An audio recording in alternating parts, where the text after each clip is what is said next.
Caller, welcome to the show. Please tell us your name, where you're calling from. I hear rabbi after rabbi, and even yourself, Rabbi Tovia, and I have the utmost respect once again for you and for this ministry and for you, William, my brother. Mm.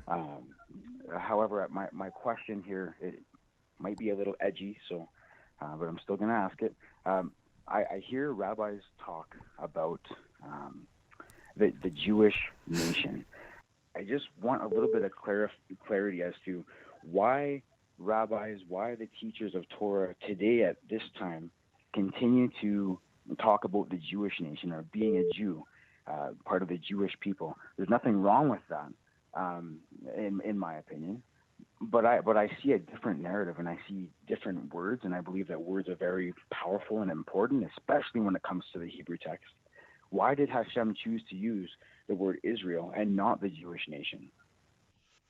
Yeah. So this question illustrates how important it is, how vital it is for people who love Hashem to study Hebrew. Translations are almost treasonous, but what they are commentaries. And one of the things that people don't realize is Tanakh. I've never said this before. Most of Tanakh is written in a sort of awkward way, and that would be usually an easier way to say it. There's a lot of repetition. But what happens is, I've never said this before, but the translators are all excellent writers. I mean, whoever's did the King James to the NI, all these translators and the Jewish, they're all brilliant people who really could write the English language very, very well. And what translators do is they want to make it really readable, and they sort of jettison the awkward language in Tanakh and sort of make it all shiny. And actually, Tanakh is written in an awkward language because it's trying to push you to think in a certain way. And if you're not sure about what I'm telling you, if you study the super commentaries, just look at any of them, they're almost always asking the same question, like, why did they use that word? And why is it twice? And why is it repeated? And why is it... You can see it from the questions that everyone is asking from the medieval period earlier, like, why does it write it that way? There would have been such an easy way to write. So the translators also use their skills. I don't speak French or Spanish, but I'm sure in those languages are all doing the same thing to make it very readable. But what is sacrificed is astounding. So if you don't know, if you don't read Hebrew, you're a prisoner. You really are just completely trusting someone. You better... Now, there are good people who you could trust, but understand that you're trusting people. If I could, one other point, if I could just take a chip out of my brain and put it in your brain so that you're fluent in Hebrew and could... And then I asked you to create an English translation, you too would have to do the same thing. Add all sorts of words in there in order to make it readable. It's not that everyone's a bad person, although a lot of Christian translations really quite deliberately produce translations that are utterly corrupt.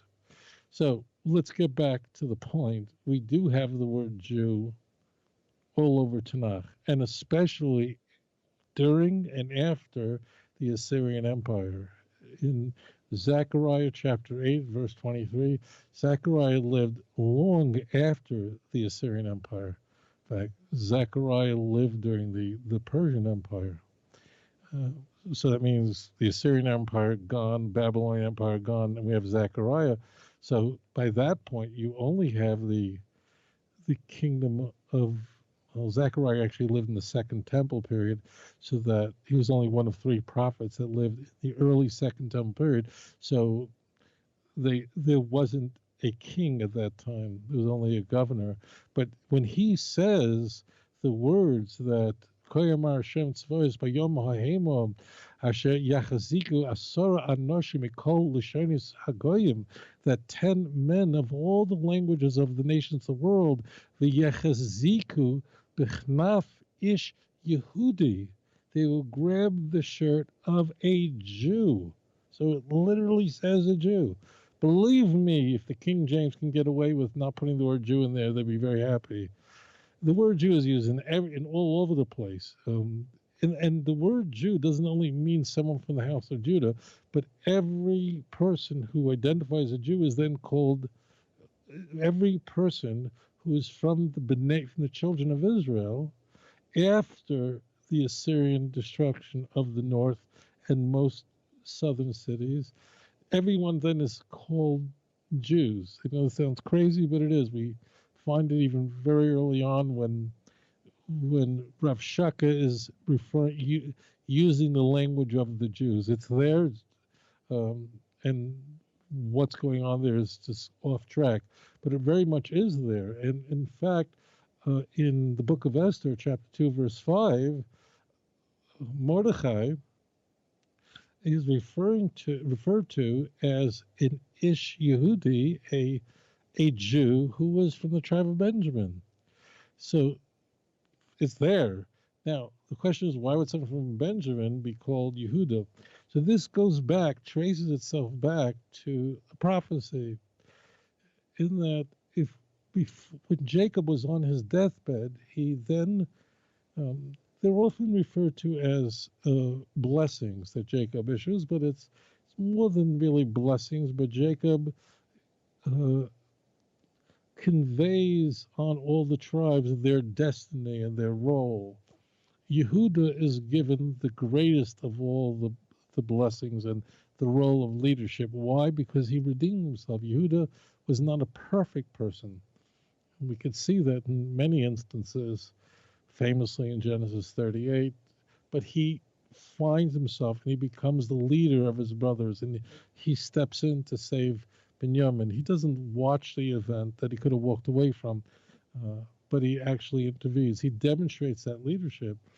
And Jacob, of blessed memory, our father, says that all your brothers will praise you in Genesis 49, verse 8.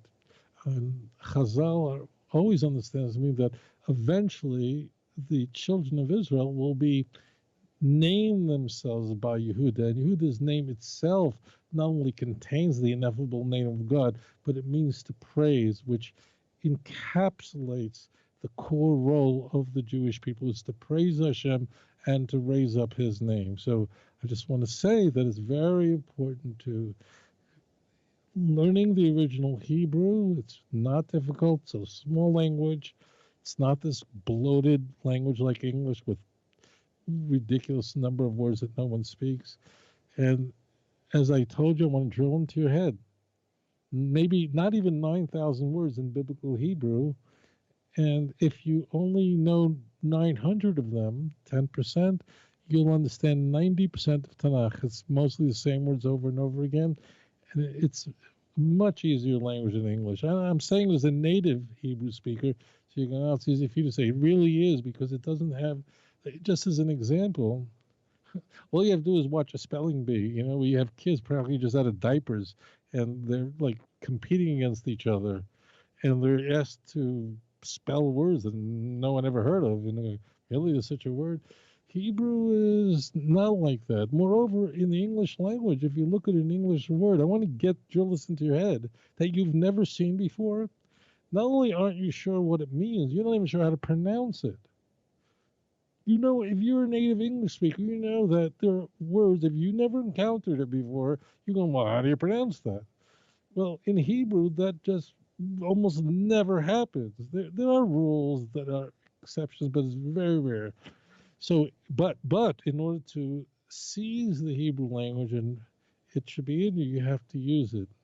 And that's very important as well. So the word Yehudi is used about the Jews, whether they're from the tribe of Judah or not, post the destruction of the northern kingdom of Israel, which was prophesied earlier on.